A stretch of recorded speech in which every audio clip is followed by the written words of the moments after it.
Welcome to focus. This is Chakri. Balayya కారణంగా సర్కార్కు మైలేజ్కి బదులు damage అవుతోందా? చివరికి ప్రభుత్వ పెద్దలంతా తలపట్టుకోవాల్సిన దుస్థితి దాపురించిందా? దబిడి దెబ్బకు చేసిన మంచంతా ఎటో గాలి కొట్టుకుపోయినట్టు ఫీల్ అవుతున్నారా? ఇందుకీ బాలకృష్ణ ఏ స్థాయి డ్యామేజ్ చేసినట్టు పెద్దలు ఫీల్ అవుతున్నారు? కూటమి పార్టీల మధ్య చిచ్చు చల్లారలేదా? స్వపక్ష నేతలే విపక్షంగా టార్గెట్ చేస్తున్నారా? అసెంబ్లీ సాక్షిగా లుకలుకలు బయటపడ్డాయా? బాలకృష్ణ కామెంట్స్ టీడీపీ కొంప ముంచాయా? కబ్జాల్లో అవినీతిలో కూటమి నేతలు ఆరితేరారా? 15 నెలలవుతున్నా సమన్వయం కొరవడిందా? ఆంధ్రప్రదేశ్లో రాజకీయాలు రంజుగా సాగుతున్నాయి. కూటమి నేతలే అసలైన విపక్ష నేతల్లా సై అంటే సై అంటున్నారు.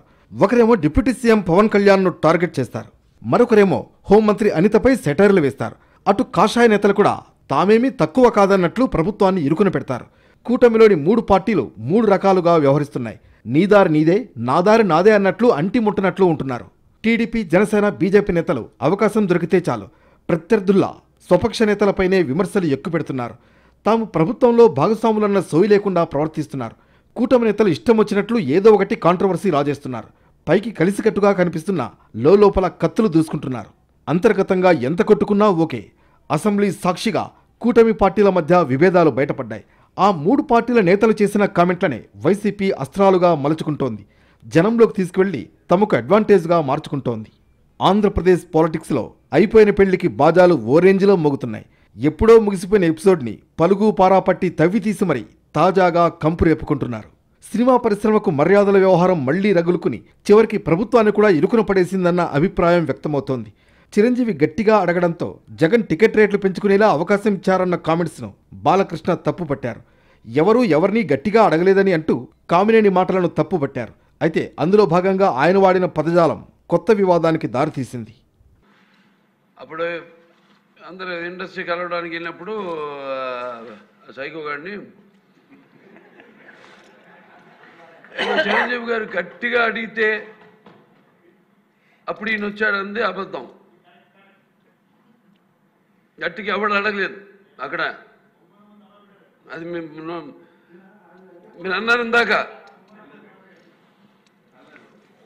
ఏదో గట్టిగా అడిగితే ఈయన వచ్చాడు మళ్ళీ కలవడానికి, లేకపోతే ఏదో సినిమాటోగ్రఫీ మినిస్టర్ కలవమన్నారు అని. ఏంటంటే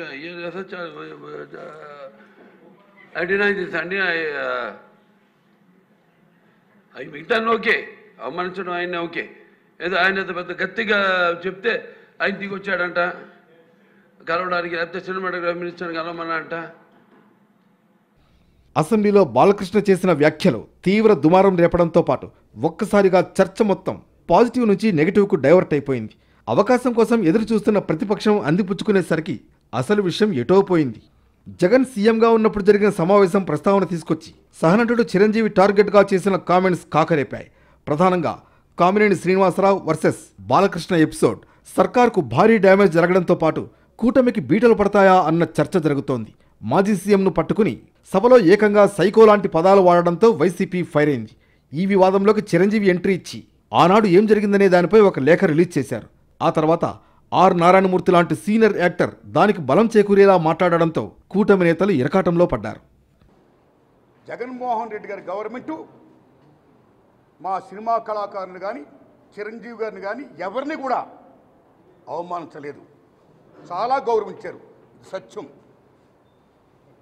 ఎందుకంటే కోవిడ్ కష్టకాలంలో సినిమా రంగం ఏమైపోద్ది అని భయోందనతో ఉన్న దశలో పరిశ్రమ పెద్దలందరూ కలిసి చిరంజీవి గారిని కలిశారు. పరిశ్రమ పెద్దగా ఆయన భావించి, ఆయన గౌరవించి నన్ను ఆహ్వానించారు. డిఎస్సితో మైలేజ్ తెచ్చుకుందామని ప్రభుత్వం ప్లాన్ చేసుకుంటే బాలకృష్ణ వ్యవహార శైలితో బూడిదలో పోసిన పన్నీర్లా పరిస్థితి మారిపోయింది. అటు జనసేన అధినేత డిప్యూటీ సీఎం పవన్ కళ్యాణ్కు ఆగ్రహం తెప్పించడంతో పాటు వివాదంలోకి చిరంజీవిని లాగి పెద్ద తప్పు చేశారన్న చర్చ నడుస్తోంది. ఎన్నికల వరకే కూటమి పార్టీల మధ్య ఐక్యత ఉందా? ప్రభుత్వం ఏర్పడిన తర్వాత సీన్ మొత్తం రివర్స్ అయిందా?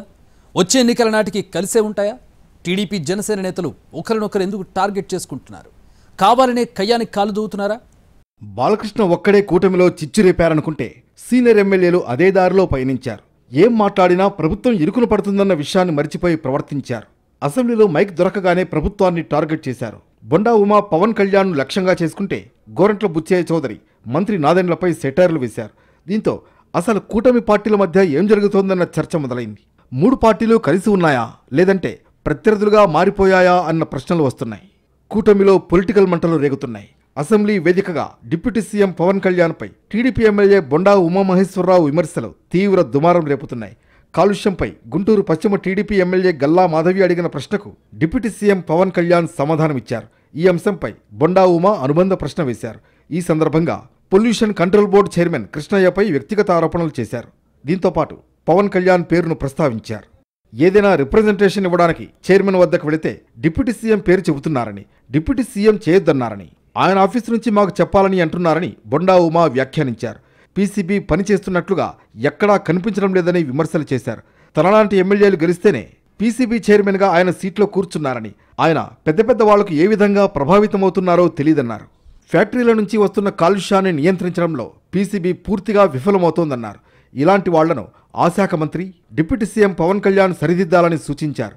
ప్రజా సమస్యలు పరిష్కరించేందుకు వీరిద్దరూ అందుబాటులో ఉండడం లేదని ఆరోపించారు.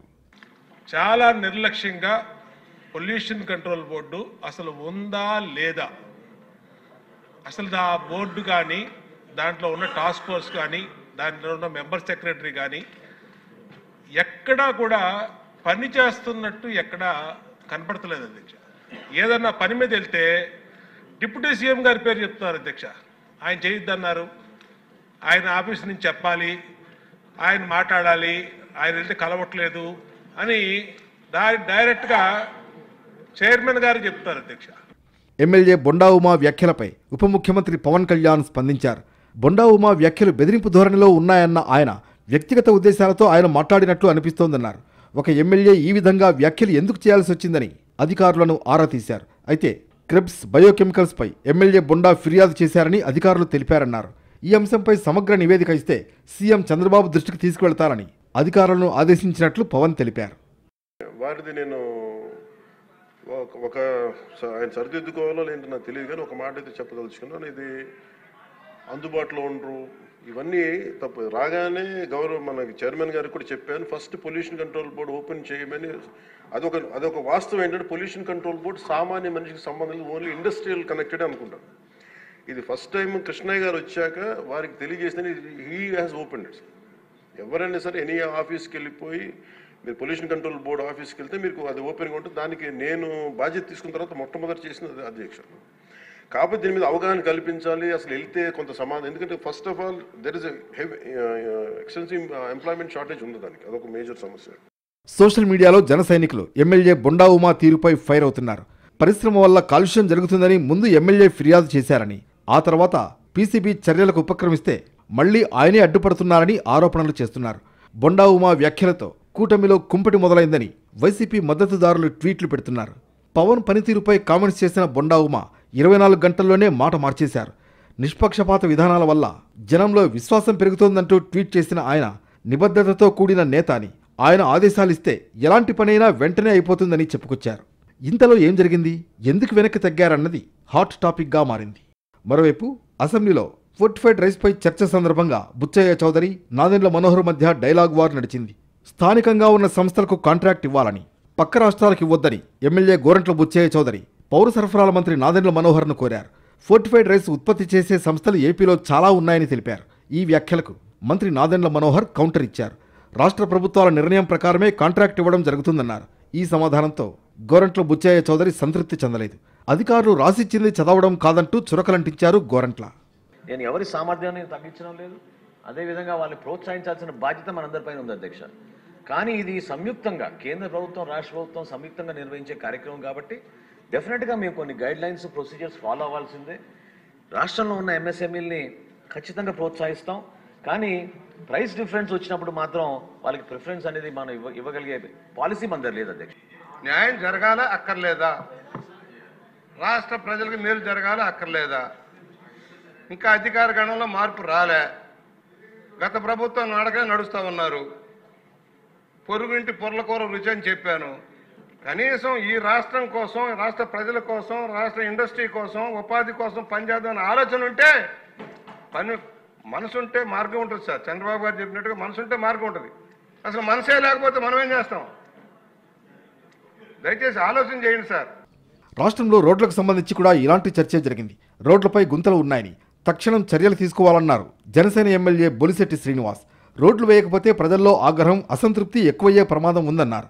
ప్రణాళికలు సిద్ధం చేస్తున్నామన్న మంత్రి బీసీ జనార్దన్ రెడ్డి వర్షాకాలం పూర్తయిన వెంటనే పనులు ప్రారంభిస్తామని స్పష్టం చేశారు. అయితే ఎక్స్పెక్ట్ చేసి మనం ఆ రోజు మరి రోడ్లు వేస్తారు, ప్రతి గ్రామానికి కనెక్టివిటీ ఉంటుంది, టౌన్లో కూడా రోడ్లు లేవు అనే పరిస్థితి నుంచి చాలా ఎక్స్పెక్ట్ చేసి మనకు ఓట్లు వేశారు అధ్యక్ష. గడిచిన 15 నెలలు కూడా మనం ఎదురు చూస్తూ ఉన్నాం. అవకాశం ఉంటుంది అధ్యక్ష. ఇవాళ మన ఇంటింటికి తిరగాలంటే మీరు వచ్చాక రోడ్లు వేస్తారని మీకు ఓట్లు వేసాం, మీ డ్రైన్లు కడతారని ఓట్లు వేసాం, అయినా మీరు పాత పద్ధతిలో ఉన్నారు, సంక్షేమం ఆలో చేశారు కదా అని సమాధానం మనకు ఎదురవుతుంది అధ్యక్ష. మంత్రి గారు నేను అడుగుతాను అధ్యక్ష, ఒకవేళ రోడ్లు ఏమైనా వేస్తారా, మొదలు పెట్టిస్తారా, ఆ బిల్లు ఏమైనా ఇస్తారా అని చెప్పి ఈ సభాముఖంగా మంత్రి గారు నేను అడుగుతాను అధ్యక్ష. గౌరవ శాసనసభ్యులు కూడా రాష్ట్రంలో వంతెనలు అయితేనేమి, రోడ్లు అయితేనేమి చాలా మంది కూడా ఆందోళన జరుగుతూ ఉంది అధ్యక్ష. అందరం కూడా ప్రణాళికలు తయారు చేసుకుంటా ఉన్నాము. వాటన్నిటిని కూడా తీసుకొని త్వరలోనే ఈ వర్షాకాలం దాగిన తర్వాత మొత్తం వేయడానికి కూడా ప్రయత్నం చేస్తామని చెప్పి తమ ద్వారా తెలియజేస్తా ఉన్నాను అధ్యక్ష. టీడీపీ జనసేన నేతల మధ్య వివాదం జరుగుతుండగానే తామేం తక్కువ కాదంటూ కమలం పార్టీ ఎంట్రీ ఇచ్చింది. అధికారంలో ఎన్డీఏ ప్రభుత్వం ఉన్నా వైసీపీ ప్రభుత్వం లాగే చర్యలు ఉన్నాయంటూ నిప్పు రాజేశారు. కూటమి ప్రభుత్వం వచ్చి 15 నెలలు గడుస్తున్నా అమరావతి రైతుల సమస్యలపై చర్చించడానికి సమయం ఇవ్వడం లేదన్నారు. టీడీపీ జనసేన నేతల మధ్య అసెంబ్లీలో జరిగిన డైలాగ్ వార్తో కూటమిలో విభేదాలు మరో చర్చనీయాంశంగా మారాయి. కూటమి నేతలు ఇప్పటికైనా కలిసికట్టుగా పనిచేస్తారా, లేదంటే విభేదాలను కంటిన్యూ చేస్తారా అన్నది ఆసక్తికరంగా మారింది. తెలుగుదేశం పార్టీ ఎమ్మెల్యేలు వివాదాలను కొని తెచ్చుకుంటున్నారు. కొందరు లైంగిక వేధింపుల వ్యవహారంలో అబాసుపాలైతే ఇంకొందరు అవినీతి అక్రమాలతో పార్టీ పరువును బజారును పడేస్తున్నారు. నెల్లూరు జిల్లాకు చెందిన రౌడీ షీటర్ పెరోల్ అంశం రాజకీయ దుమారం రేపింది. వైసీపీ అటాకింగ్ మోడ్తో కూటమి డిఫెన్స్ మోడ్లోకి వెళ్ళిపోయింది. చంద్రబాబు వార్నింగ్ ఇచ్చిన ఎమ్మెల్యేలు మాత్రం అంతా మా ఇష్టం అంటున్నారు. అధికార పార్టీలోని పలువురు ఎమ్మెల్యేలు ఏరికోరి వివాదాలను కొని తెచ్చుకుంటున్నారు.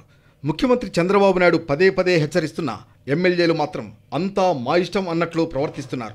నియోజకవర్గాలకు సామంతరాజుల్లా ఫీల్ అయిపోతున్నారు. ఎమ్మెల్యేలుగా గెలిచిందే దోచుకోవడానికి అన్నట్లు వ్యవహరిస్తున్నారు. ల్యాండ్, శాండ్, మైన్స్, వైన్స్ ఇలా ప్రతి దాంట్లోనూ వేలు పెడుతున్నారు. చంద్రబాబు హెచ్చరికలను కొందరు ఎమ్మెల్యేలు పట్టించుకోవడం లేదు. మరింత రెచ్చిపోయి దూకుడుగా వ్యవహరిస్తున్నారన్న విమర్శలు వస్తున్నాయి.